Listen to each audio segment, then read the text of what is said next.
J-Bone here, and don't you know I've got everything you need to know before you watch this weekend's 2025 F1 Canadian Grand Prix, after which I will hopefully be able to say, no groundhogs were harmed in the making of this F1 race, eh? J-Bone! Alright, here is everything you need to know about the Formula 1 Canadian Grand Prix before this weekend's race. The 2025 F1 Canadian Grand Prix takes place this weekend at Circuit Gilles Villeneuve in Parc Jean Drapeau on the man-made Notre Dame Island in the St. Lawrence River in Montreal, Quebec, Canada, North America, Earth, Solar System, Milky Way, Laniakea Supercluster, Universe, Multiverse, Simulation. The Canadian Grand Prix weekend starts this Friday, June 13th, which will consist of free practices 1 and 2.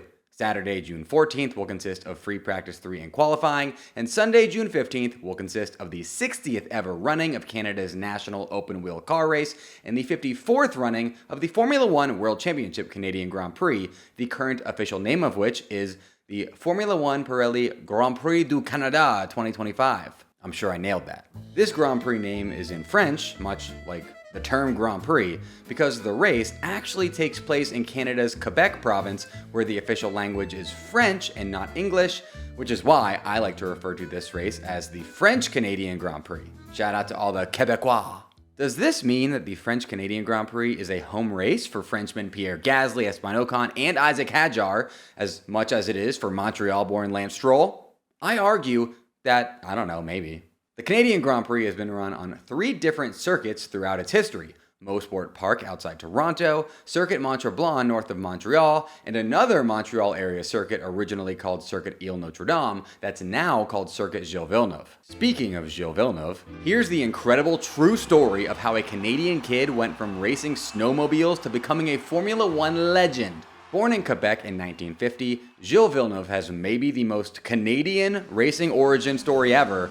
He learned how to race at a young age by racing snowmobiles. Villeneuve wound up as arguably the greatest snowmobile racer of his time, who racked up a ton of wins, including his crowning achievement, winning the 1974 World Championship Snowmobile Derby. Fast forward to 1978, and Villeneuve, who had racked up 3 open-wheel championships in lesser car racing series since winning the 1974 World Championship Snowmobile Derby, was competing in Formula 1 in his first season as a full-time Ferrari driver. Never one to forget his roots, Villeneuve once said the following about how racing snowmobiles helped prepare him for Formula 1. "Those things used to slide a lot, which taught me a great deal about control, and the visibility was terrible. Unless you were leading, you could see nothing with all the snow blowing about. Good for the reactions, and it stopped me having any worries about racing in the rain." The 1978 F1 season included the first ever Canadian Grand Prix held at the newly constructed Circuit Ile-Notre-Dame, and it was won in a storybook moment by hometown hero Gilles Villeneuve to much Canadian fanfare. This home Grand Prix victory at the final race of the 1978 season kickstarted Gilles Villeneuve's career. He would go on to win 3 of the 1979 season's 15 Grand Prix in this car right here. Well, not actually, this car is like a bigger version of it, but it looked like this one. And he ended up finishing in 2nd place in the 1979 World Drivers' Championship behind his teammate Jody Scheckter. Gilles Villeneuve was thought by pretty much everyone at the time to have been an eventual Formula 1 world champion due to his incredible speed and driving talents. However, his life was cut tragically short as he was involved in an accident ahead of the 1982 Belgian Grand Prix at Zolder that took his life. To this day, Gilles Villeneuve remains the only Canadian driver to win the Canadian Grand Prix, and because of this and his status as arguably the greatest Canadian race car driver of all time, the Circuit Ile-Notre-Dame was renamed in his honor to its current name, Circuit Gilles Villeneuve, at the 1982 Canadian Grand Prix held just 5 short weeks after Villeneuve's death. And although Gilles Villeneuve was not able to achieve the title of World Drivers' Champion in his lifetime like everyone thought he would, his son, Jacques Villeneuve, did, winning the 1997 World Drivers' Championship and finally getting the last name Villeneuve on the F1 World Drivers' Championship trophy. What a story. If you're wondering, Jacques Villeneuve's best finish in a Canadian Grand Prix came in 1996 when he got P2 in an absurd race that saw 22 drivers start the Grand Prix, but just 8 drivers finish it. Also, if you're wondering, Jacques Villeneuve did also follow in his dad's footsteps by winning not 1, not 2, but 3 World Championship Snowmobile Derbies. Now that you know the story behind the Canadian Grand Prix circuit's name, let's talk about the circuit. But first, it would be awesome if you could toss this video a like really quick, because I'm trying to hit 4,000 likes on it so that YouTube likes me, J-Bone, more, and shows my race previews and recaps to more people this season. It's 100% free to like this video, and it really does help me out in a huge way, like actually, so thank you for your consideration. J-Bone!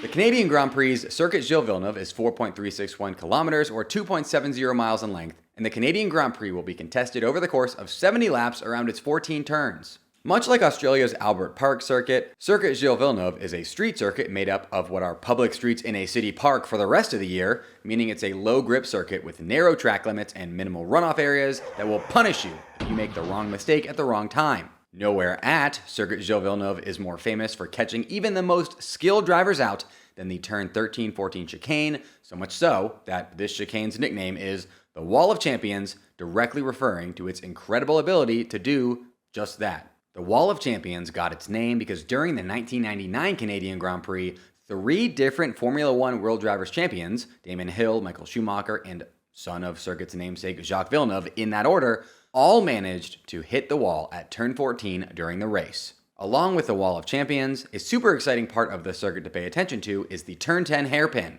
This is because you will see drivers take many different lines through that tricky corner, and also because it is where you will see an entire grandstand full of one of the most rare sights in all of Formula One, Lance Stroll fans in the wild.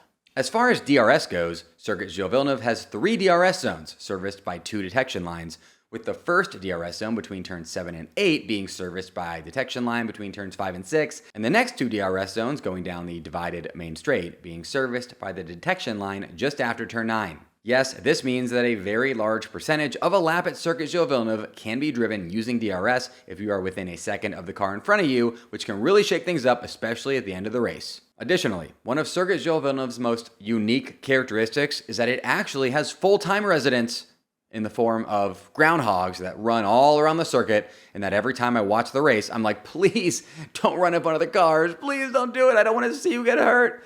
And sometimes it happens, and it's really sad, but hopefully it does not happen this time. In business, they say you can have better, cheaper, or faster, but you only get to pick 2. What if you could have all 3 at the same time?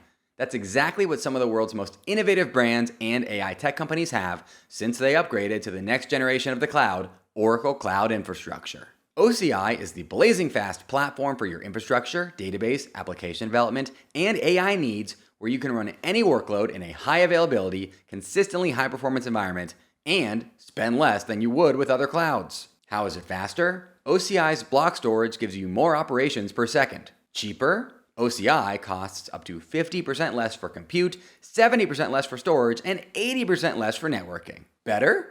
In test after test, OCI customers report lower latency and higher bandwidth versus other clouds. This is the cloud built for AI and all your biggest workloads. Right now, with 0 commitment, try OCI for free. Head to oracle.com/bone. That's oracle.com/bone. All right, here are all the big F1 storylines you need to be following for this weekend's F1 Canadian Grand Prix. Your first storyline, is Max Verstappen going to leave the Canadian Grand Prix with a 1-race ban? Because he received 3 penalty points in Spain for yeeting George Russell to Crikeyville, if Max Verstappen gets just 1 more penalty point in Canada or Austria combined, he will receive a 1-race ban due to having accrued 12 penalty points in 12 months. I'll be very interested in seeing whether this looming danger results in a more tame and measured Max Verstappen, or a Max Verstappen who just wants to make a statement and spend more time with his newborn, so he just says screw it and once again yeets George Russell to Crikeyville at turn 1 on Sunday. Your second storyline, is Canadian driver Lance Stroll even going to race at his home Grand Prix? After dropping out of the Spanish Grand Prix 2 weekends ago due to a medical issue, it still remains to be seen if Lance Stroll will be fit to compete at his home race this weekend, or if Aston Martin will need to find a last-minute substitute. If Lance isn't able to drive, there's only one man for the job, in my opinion, and it's not Aston Martin reserve driver Felipe Drugovich. When we're talking about a home Grand Prix, you're kind of going to need to replace one hometown hero with another, and there's no Canadian more qualified to step in than the GOAT himself, Nicholas Latifi. If you agree, pick up my Goatifi shirt on the Formula Bone shop to show your support. Please buy. Your third storyline, Which McLaren driver will leave Canada atop the World Drivers' Championship standings?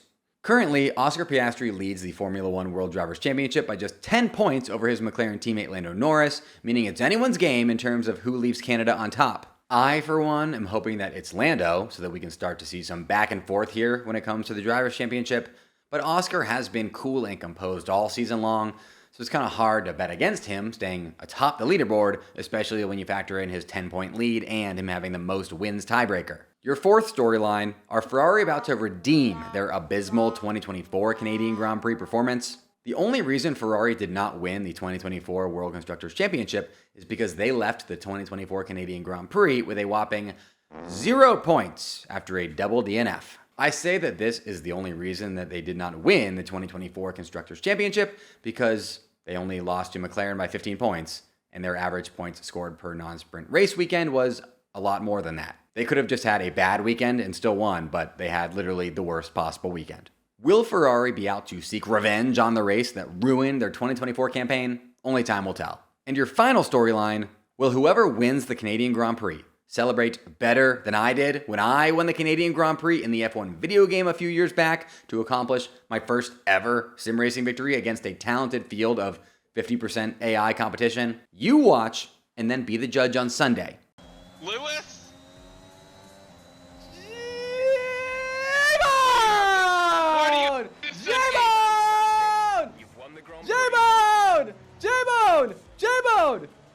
J-Bone! Good stains! J-Bone! Driver of the day! J-Bone! Wayne Gang in chat, J-Bone in chat. You know what time it is.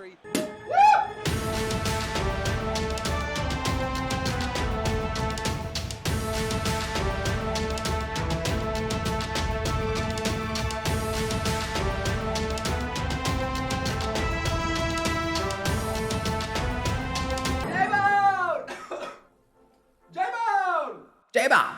Next up, here are J-Bone's Canadian Grand picks, brought to you by Grid Rivals Picks Game. Grid Rivals Picks Game gives race fans like you and me the chance to turn our F1 knowledge into money simply by making correct race predictions on the Grid Rival app, and here are my Grid Rival picks for the Canadian Grand Prix that I am hoping to turn into some dough. My first Canadian Grand pick is Yuki Tsunoda to finish P12 or worse. This is not a knock on Yuki. I just legitimately think that anyone Red Bull sticks in this car in 2025 is gonna have a hard time finishing P11 or better at a street circuit where the smallest mistake can end your race. My second pick is Ollie Behrman to finish better than P15. Behrman's only finished P15 or worse twice all season, not including mechanical DNFs, and one of those times was due to a controversial penalty, so I like Ollie to finish at least P14 in Canada, with even P15 resulting in a push. My third pick is Isaac Hadjar to finish worse than P8. Hadjar's undoubtedly been F1's most impressive rookie thus far this season, with 5 total points finishes, including 3 in the last 3 races. However, I just know that all hot streaks come to an end eventually, and finishing P7 or better at a street circuit that you've never raced on is a tall task for anyone in a midfield car, let alone a rookie. So I'll take worse and a push at P8. My final pick is Kimi Antonelli to finish better than P7. After a super hot start to the season, Kimi Antonelli has now finished out of the points in the last 3 races in a row. However, in those 3 races, he had 2 mechanical failures and 1 Mercedes failure of strategy. So this slump is not fully on him, and because he's still driving fine and Mercedes often do well in Canada, I like Kimi to finish better than P7, with P7 resulting in a push. I did the safety car option this time, so in order to win, I only need 3 of these 4 picks to hit. Whether you want to follow my Grid Rival Canadian Grand picks, do the exact opposite of them because you think I'm wrong, or you want to make your own entirely different picks, you can get a $100 deposit match when you use my code BONE on the Grid Rival app, which you can download through the unique download link in the description now. Terms and conditions and age and location restrictions apply, and lines may have changed since this recording. Now, the moment you've all been waiting for. Here are my 3 bona fide race predictions for the 2025 F1 Canadian Grand Prix. I, J-Bone, am currently sitting at 11 for 27, aka 41% on the season thus far with my race predictions, and in case you didn't know, I need to be at 50% after the Canadian and Austrian Grand Prix, because after those 2 races, we're at the midpoint of the 2025 F1 season. If I'm not at 50% halfway through the F1 season, well, That means my name turns from J-Bone into L-Bone until I get back to 50% on account of how many L's that means I'm taking. We can still avoid becoming L-Bone if these predictions are good, so here's to hoping. My first Canadian Grand Prix prediction is that George Russell will finish on the podium. I believe this because Mercedes cars tend to run well at Circuit Gilles Villeneuve, evidenced by George's pole position and podium there last year in a worse car relative to the field than he has right now, as well as because George is still in some of the best form of his career this season. All of that combined has me believing George gets back on the F1 podium in Canada after 3 straight races off of it. My second prediction is that Max Verstappen will not finish on the podium. Monaco exposed a major weakness in Max's Red Bull car to go along with the known weakness in the second Red Bull car, which obviously is that car was cursed by a warlock to ruin the career of anyone foolish enough to drive it. The weakness Monaco exposed in Max's car, that it struggles in lower speed corners, which Canada has a number of. Additionally, you have to think Max will be driving a little less aggressively in Canada and Austria, seeing as he will receive a 1-race ban if he gets a single penalty point at either due to F1 rules.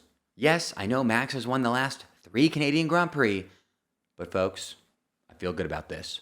My third prediction is that Fernando Alonso will finish in the points. Now that the seal's been broken and Fernando Alonso has finally finished in the points this season, I think the floodgates are open and we will start to see some more points finishes from Alonso as he's been driving well and just been getting super unlucky. Additionally, Canada is one of Fernando Alonso's team Aston Martin's home races, as the team owner, Lawrence Stroll, and his son, Lance Stroll, who he lets drive for him, are both from Canada, and you have to think that Lawrence made it a point to his car designers that the car has to run well in Canada so that he can just flex on all his fellow Canadians. Finally, here's my prediction for the top 5 finishers in the 2025 Canadian Grand Prix with zero reasoning nor explanation. P5, Max Verstappen. P4, Charles Leclerc. P3, George Russell. P2, Oscar Piastri. And P1, Lando Norris. Now for the most important part of this video, what are your predictions for the 2025 Canadian Grand Prix? Let me see them in the comments. Go comment right now. I'm serious. Scroll down. Toss me a subscription now and ring that notification bell so that you'll get my Canadian Grand Prix recap video next week right when it drops. And while you're doing that, do not forget to like this video so that YouTube likes J-Bone more. It really seriously does help me out. Try it, you'll see. Special shout out to my top YouTube channel members: Joe Max's number 1 hater Snow, Brian Linton, Wolfslow's Racing, Waffleopicus, Melissa Cruz, Elmar Zuber, The Tater, and David Hake.